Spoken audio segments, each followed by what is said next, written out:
It is such a massive undertaking that you can't do it lightly and you can't do it quickly. You have to really consider what it is that you need to show. It all began with a moment that was meant to be casual, off the cuff, maybe even a little playful. But Mel Gibson, never one to walk quietly through a room filled with gasoline and matches, lit the whole damn thing up. During a podcast appearance, one of those long-form, unfiltered, anything-goes kind of interviews where celebrities often feel too comfortable, Gibson let loose. And not in the way where he missteps, stumbles over a phrase, or offers a flippant aside. No, he named names. He called out specific actors he hates. Before we start, smash the like and subscribe buttons for more updates. The internet froze for a second. Hate? That word alone, heavy with venom, isn't thrown around lightly in Hollywood. Where mutual admiration, real or fabricated, keeps the machinery running. But Mel wasn't playing the PR game. He didn't couch his feelings in vague industry gripes or hide behind coded language. He made it crystal clear. These are actors I cannot stand. And it wasn't a short list. In an age where celebrities typically stay carefully media trained and smile through rehearsed anecdotes on late night talk shows, Gibson's verbal hit list felt like a thunderclap. Raw, unapologetic, and utterly unfiltered. What struck people first wasn't just the fact that he dropped these names, but which names he chose. These weren't obscure character actors or behind-the-scenes personalities with whom he might have had some off-camera clash. These were A-listers, people with household recognition, box office power, cultural clout. And suddenly, the air in Hollywood grew thick. People weren't just curious, they were shocked, and some were downright nervous. After all, if Mel Gibson, a man who's been both at the top of the Hollywood mountain and scraping the rocks at the bottom, was now publicly burning bridges, what would that mean? Let's talk about the names. First on the list, Tom Hardy. That revelation alone raised eyebrows. Hardy is revered as one of the most transformative actors of his generation, shifting between roles like Bane in The Dark Knight Rises to Max Rokitansky in Mad Max Fury Road, the latter a franchise reboot of one of Gibson's own signature legacies. That may have been part of the spark. It's not a secret that Fury Road was seen as a triumphant passing of the torch, yet Gibson's absence was felt in its silence. He publicly supported the film at the time, but underneath perhaps there simmered something unspoken. In calling out Hardy, Gibson may have been voicing a deep resentment, one tied to being replaced, eclipsed, or simply being rendered irrelevant in a world that once orbited him. Then came Will Ferrell. Now that raised a different kind of question. What beef could Gibson possibly have with Ferrell, a man known for slapstick humor, absurd comedy, and generally steering clear of real-life controversy? But the dislike seemed rooted in the very core of their philosophies. Ferrell being part of the new Hollywood comedic elite, the Judd Apatow school of stoner-friendly, self-deprecating humor.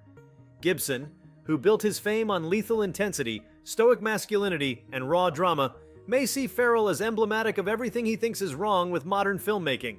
It wasn't about a single moment or argument, it was ideological. Another surprising entry, Robert Downey Jr. This one stung for many fans, especially because Downey had publicly defended Gibson during the latter's darkest moments. There was that famous moment at the 2011 American Cinematheque Awards when Downey asked Hollywood to forgive Mel, citing the idea that someone helped him get back on his feet. So to see Gibson turn on Downey, maybe not personally, but certainly as part of a broader commentary on disingenuous Hollywood loyalty, felt like betrayal turned inside out. It also speaks to Gibson's unique lens. For him, perhaps, even Downey's public olive branch was never enough to erase what he sees as hypocrisy or weakness within the system. It didn't stop there. Seth Rogan's name came up next, and here, it wasn't hard to connect the dots. Rogan, a figurehead for progressive values in Hollywood, is vocal, loud, and never afraid to point fingers himself. His brand of humor often includes veiled or outright jabs at traditional masculinity, and that alone may be enough to put him on Gibson's radar. But what felt even more plausible was that Rogan, who has been part of major streaming and indie crossovers, represents a shift in who gets to tell stories in Hollywood. Gibson, once the auteur behind Braveheart and Apocalypto, has always leaned into visceral, mythic storytelling, gruesome, spiritual, often tragic. To him, Rogan's success might feel like the rise of the unserious in a town that once worshipped serious men. And then, Leonardo DiCaprio. That was the one that made people sit forward. DiCaprio is, for many, untouchable, an actor's actor, the heir to the De Niro throne, a box office behemoth who can bounce between The Revenant and The Wolf of Wall Street without missing a beat. But it was precisely The Revenant that seemed to spark Gibson's venom. It's been said, though rarely confirmed, that Gibson once eyed the story of Hugh Glass as a directorial dream. Seeing Inarritu beat him to it, and with DiCaprio front and center, may have twisted the knife. Jealousy? Possibly, but also artistic pride. Gibson's view of cinema is epic, masculine, unforgiving. And DiCaprio winning his first Oscar for crawling through mud and screaming at bears may have seemed to Gibson like a shallow mimicry of the kind of struggle he himself put on screen in The Passion of the Christ or Hacksaw Ridge. The cumulative weight of this list was seismic, each name a crack in the wall between Hollywood civility and real human resentment. This wasn't just a tabloid moment. It was a man with nothing left to lose airing out his personal ledger. The implications rippled fast. Industry insiders began speculating about long-held grudges, off-camera arguments, passive-aggressive award season moments. Some even dug into archival interviews, body language at red carpets, trying to decode signs that these animosities had been stewing all along. The fascinating part isn't just the hate, it's the public nature of it. Hollywood is a town powered by relationships. Who you like, who you avoid, who you fake laugh with on a press tour. For someone like Gibson, already a volatile figure due to past controversies, anti-Semitic remarks, DUI arrests, leaked phone calls, the decision to name actors he despises isn't just personal catharsis. It's a kamikaze dive into the machinery that tried to bury him. He didn't just burn bridges, he set fire to the blueprint of bridge building itself. For younger actors and filmmakers, this was also a cautionary tale. Gibson is a relic of an older Hollywood, one where stars were titans and grudges were settled off camera. But this kind of unvarnished honesty, or weaponized honesty depending on your view, has no place in the age of brand-conscious, ultra-curated stardom. It made people ask, what happens when someone refuses to play the game anymore? Even more intriguing is what this says about power.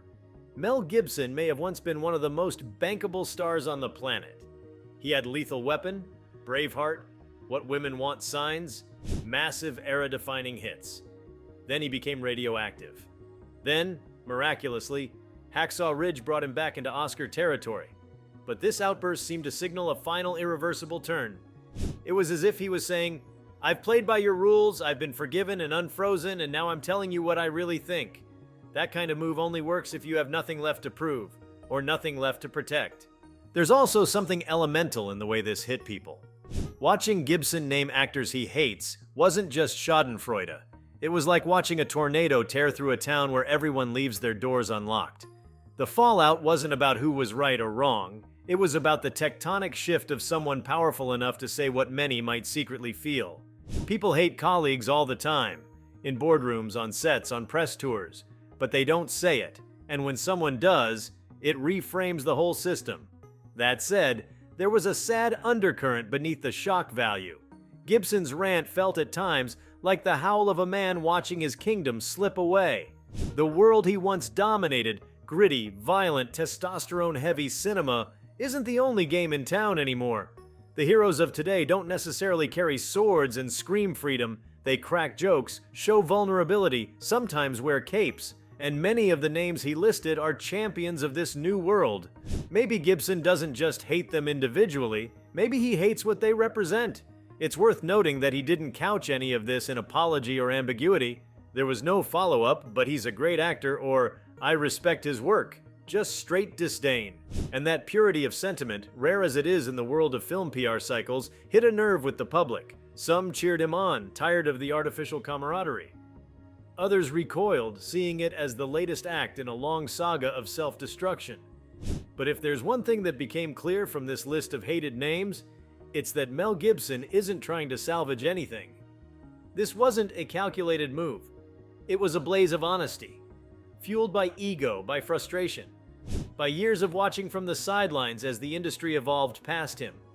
And while the names he called out might shrug it off in public, there's no doubt that in the back rooms of Hollywood, people were listening closely, wondering just how deep these grudges really run. Because hate, especially in a town built on smiles, is never just about personality. It's about power, legacy, and the fear of being forgotten. And for Gibson, whose legend is as scarred as it is undeniable, this list might just be his way of carving his name into the wall one last time.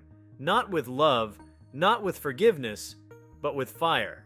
If you liked this video, please give it a like and subscribe to our channel. Also, leave your comments below and tell us. What are your thoughts on who Mel Gibson will name in this video? We want to hear from you. Thank you for watching and see you next time.